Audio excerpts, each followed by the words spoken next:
ಭಗವಾನ್ ಶ್ರೀ ಶಾಂತಿನಾಥ ತೀರ್ಥಂಕರ ಚರಿತೆಯ ಕಾವ್ಯವಾಚನ ಹಾಗೂ ಪ್ರವಚನ ಕಾರ್ಯಕ್ರಮ ಲಾರ್ಡ್ ಮಹಾವೀರ ಜೈನ್ ಬೋರ್ಡಿಂಗ್ನ ವರ್ಧಮಾನ ಸಿದ್ಧಾರ್ಥ ಭವನದಲ್ಲಿ ಭಾನುವಾರ ಜರುಗಿತು.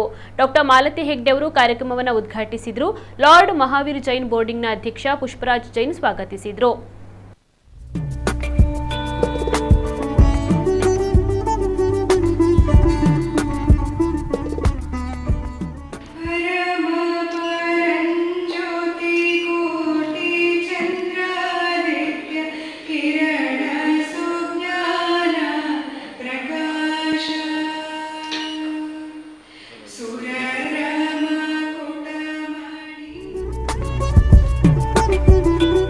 ಡಾಕ್ಟರ್ ಮಾಲತಿ ಹೆಗ್ಡೆ ಅವರ ಆಶಯದಂತೆ ಬಹಳಷ್ಟು ದಿನದಿಂದ ಇಲ್ಲಿ ಸದಾ ಜೈನ್ ಬೋರ್ಡಿಂಗ್ನಲ್ಲಿ ಧಾರ್ಮಿಕ ಕಾರ್ಯಕ್ರಮಗಳು ಸದಾ ನಡೀಬೇಕಂತ ಪ್ರತಿ ಸಭೆಯಲ್ಲಿ ಕೂಡ ಅವರು ತನ್ನ ಮನಸ್ಸಿನ ಇಚ್ಛೆಯನ್ನು ಹೇಳ್ತಾ ಇರ್ತಾರೆ.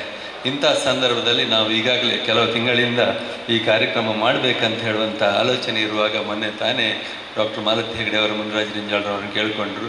ಭಾಳಷ್ಟು ಸಂತೋಷದಿಂದ ಮುನಿರಾಜ ರೆಂಜಾಳ್ರವರು ಒಪ್ಪಿ ಈ ಕಾರ್ಯಕ್ರಮಕ್ಕೆ ತಮ್ಮ ತಂಡದೊಂದಿಗೆ ಬಂದಿದ್ದಾರೆ. ಅವರು ಸುಮಾರು 2005ರಲ್ಲಿ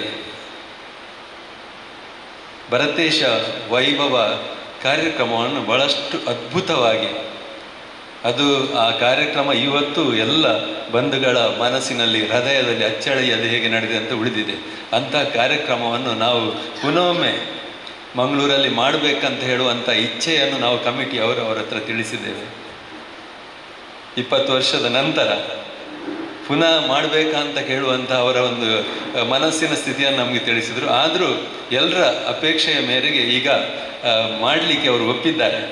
ಬರುವ ಸೆಪ್ಟೆಂಬರ್ ತಿಂಗಳಿಂದ ಸುಮಾರು 10ರಿಂದ 12 ವಾರಗಳ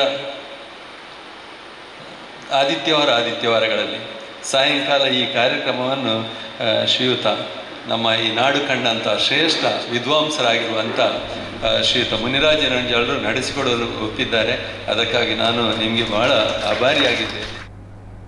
ಇದೇ ಸಂದರ್ಭದಲ್ಲಿ ವಿವಿಧ ಕ್ಷೇತ್ರದ ಸಾಧಕರನ್ನ ಮಾಲತಿ ಹೆಗ್ಡೆ ಅವರು ಶಾಲು ಹೊದಿಸಿ ಸನ್ಮಾನಿಸಿದರು.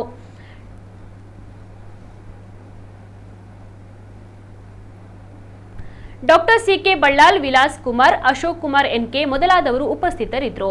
ಮುನಿರಾಜ ರೆಂಜಾಳ ಕಾರ್ಕಳ ಅವರಿಂದ ಯಕ್ಷಗಾನ ಶೈಲಿಯಲ್ಲಿ ಪ್ರವಚನ ಕೂಡ ನಡೆಯಿತು. ಹಾಡುಗಾರಿಕೆಯಲ್ಲಿ ಯಕ್ಷಗಾನ ಭಾಗವತ ಭರತ್ ಶೆಟ್ಟಿ ಸಿದ್ದಕಟ್ಟೆ, ಚೆಂಡೆಯಲ್ಲಿ ಅನಿರುದ್ಧ ಅತ್ತಾವರ, ಮದ್ದಳೆಯಲ್ಲಿ ಸುಬ್ರಹ್ಮಣ್ಯ ಚಿತ್ರಾಪುರ ಸಹಕರಿಸಿದರು.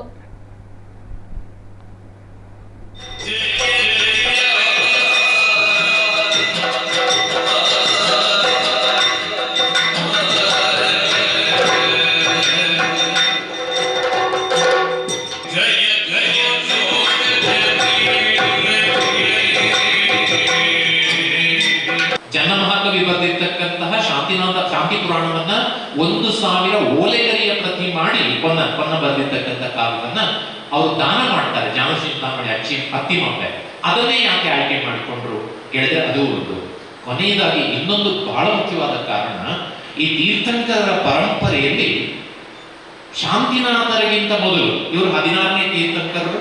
ಶಾಂತಿನಾಥರಿಗಿಂತ ಮೊದಲು ಧರ್ಮ ವಿಚ್ಛಿನ್ನವಾಗಿತ್ತು ಅಂತ.